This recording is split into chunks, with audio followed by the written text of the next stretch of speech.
chers amis pêcheurs et chers abonnés, bonjour. Ici on est pour la deuxième fois au bord de l'eau en 2015, c'est notre deuxième sortie. On est toujours au mois de mars, donc l'eau est pas super chaude. Ici je viens de prendre la température, elle est passée de 9 la semaine dernière à 8,5, on voit que ça fait yo-yo.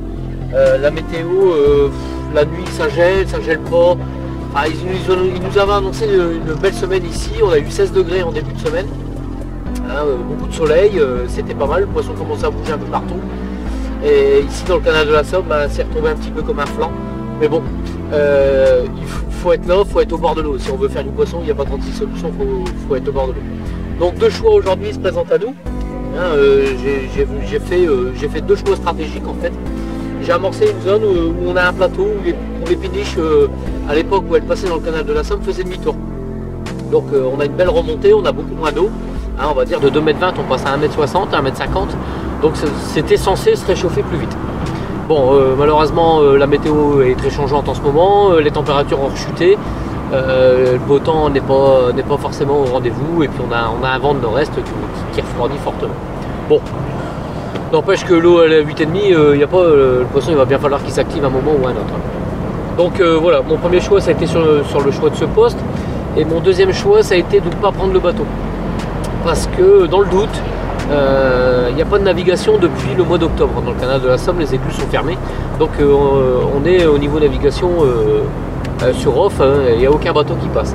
Donc je me suis dit peut-être, après mûre réflexion, qu'à passer avec le Zodiac au-dessus de leur tête, peut-être que ça les stresse.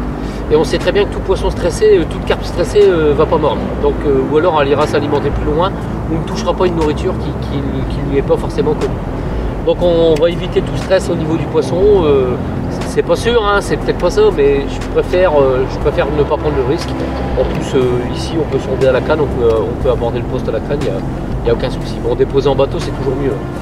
Mais bon, j'ai fait ces deux choix là. Donc un poste qui se réchauffe normalement plus vite, ici fin mars, et puis ne pas prendre le bateau pour pas risquer de stresser le poisson tant que les écluses sont pas ouvertes.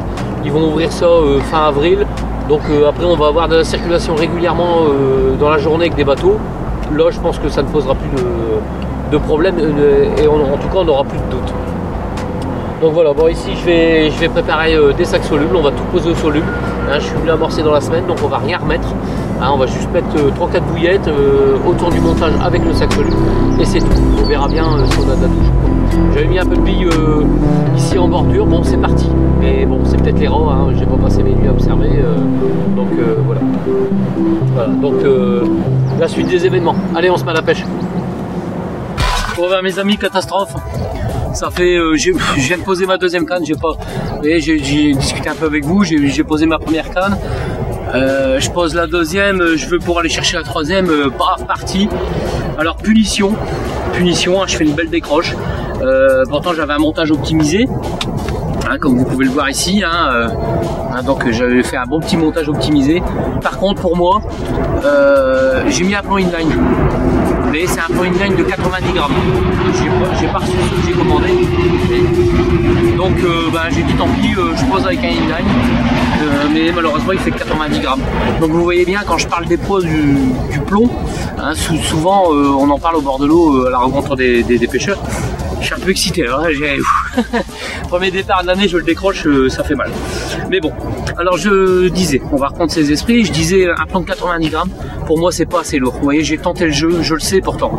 Et le poisson a démarré, j'ai pris contact et paf, décroché. Pourquoi?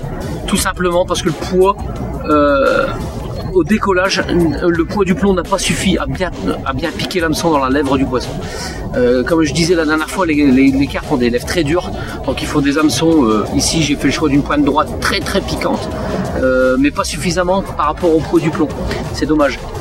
Et j'aurais mis un plomb comme ici de 160 grammes, je serais en train de mettre le poisson peut-être à l'épuisette. Vous voyez, j'en parle souvent au bord de l'eau, on en a encore parlé cette semaine avec des pêcheurs que j'ai pu rencontrer ici, qui pêchaient avec des plombs de 70-80 grammes.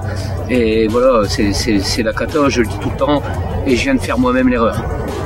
Alors c'est pas grave, je viens de ramorcer tout de suite quelques billes dessus, j'espère que j'ai pas stressé le poste. Et puis on va reposer le même montage, mais avec un plomb de 160 grammes cette fois-ci, et je pense que là, ça va piquer.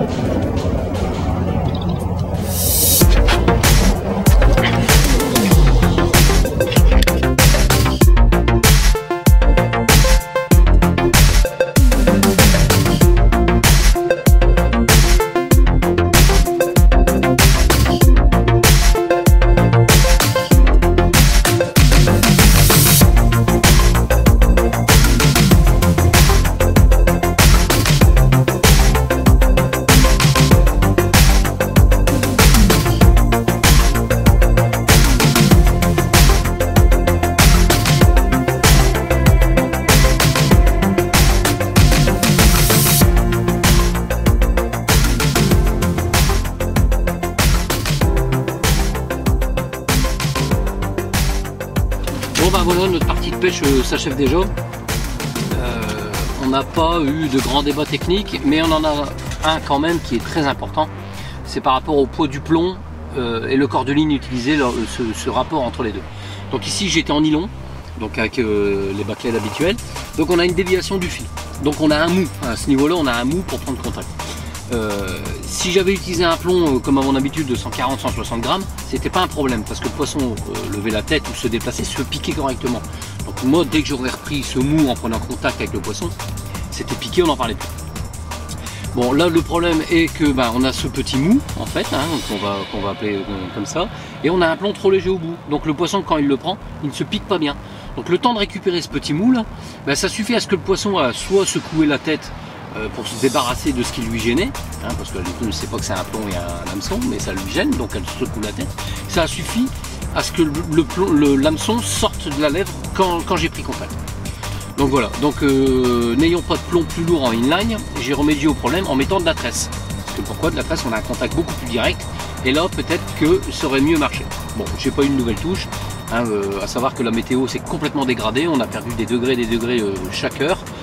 Ici on en arrive, on est dimanche après-midi, ils annoncent déjà de la gelée pour cette nuit. Donc le poisson s'est remis sur off, c'est dommage, ça commence à bien bouger, ça commence à bien bouger. On entend le TGV derrière, je suis désolé. Donc tout ça pour vous dire que il faut vraiment prendre soin à choisir le type de grammage, le type de montage couplissant ou montage de fuite par rapport à votre corps de ligne et de la façon dont vous allez le placer. Et la taille de votre hameçon également, c'est important. Donc voilà pour la partie technique. Après pour la partie publicité, parce que dans le secteur ici j'ai des amis à qui j'aime bien faire la publicité, ils le méritent. Il y a Monsieur Ninck à côté qui gère le plan d'eau, je vous ai dit qu'il s'appelait ça le plan d'eau ici dans le coin, mais c'est la rivière en fait, ici à Feuillères. Vous pouvez venir y pêcher la carpe le week-end ou des actions à l'année. C'est un super plan d'eau, il y a des veines de courant, moi je le connais très bien, c'est les veines de courant de la Vieille Somme. Il y a une très grosse population de poissons et il y a des poissons jusqu'à 26-27 kg qui ont été sortis l'an passé. Et puis juste à côté on a le restaurant du port où là si vous manque un peu d'apéro ou des glaçons, vous pouvez toujours aller en chercher. Il vous vendra ça, je suppose la bouteille mais pas les glaçons ça va être cadeau je pense. Il va peut-être me respecter mais tant pis. Voilà, ils peuvent vous dépanner, il n'y a pas de souci pour ça. Voilà, vous voyez il fait froid, j'ai mon nez qui coule, j'ai les oreilles complètement gelées et c'est pas simple. Là on va remballer et puis on reviendra d'ici une quinzaine de jours à la pêche, le temps sera meilleur et je pense que le poisson va donner un peu plus. Voilà, en tout cas je vous remercie d'avoir suivi cette petite vidéo qui vous a pas montré le poisson encore, ça va venir, je vous rassure, et puis on se revoit d'ici une quinzaine de jours. Voilà, merci.